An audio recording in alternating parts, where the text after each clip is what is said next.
காமச்சுவையை பெறப்போதில்லை. இந்த மகளிர்லாம் கொஞ்சம் பேர் இருக்காங்க, இல்லைன்னா நம்ம சொல்லிடுவோம்.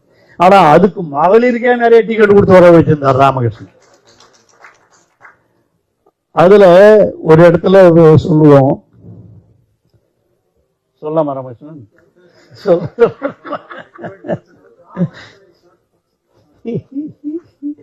அதுல சொல்லுவோம், ஒருத்தன் தப்பா நினைச்சுக்காதீங்க மகளிர், ஒரு விலை மாதவியின் வீட்டுக்கு ஒருத்தன் போறான். போகும்போது அங்க அந்த அம்மா கேக்குது, நீ பார்த்து நீங்க சைவமா வைணவமா அப்படின்னு கேக்குது. அவனுக்கு ஒன்றும் புரியல. அவன் பணம் எவ்வளோ 5 கொடு 10 கொடுன்னு கேட்டான்னா ரைட்டு. என்னடா இங்க வந்திருக்கிறோம் நாம ஒரு விலை மாத வீட்டுக்கு, நம்மளை சைவமா வைணவமான்னு கேட்கறாங்க அப்படின்னு கேட்டான். அந்த அம்மா சொல்லிச்சான், என்னம்மா ஒன்றும் புரியலையே அப்படின்ட்டான். ஒன்றும் இல்லை, சைவம்னா இப்படி வைணவம்னா இப்படின்னுச்சான். ஒன்றும் புரியல. சைவம்னா இப்படி வைணவம்னா இப்படி, ஒன்றும் புரியல.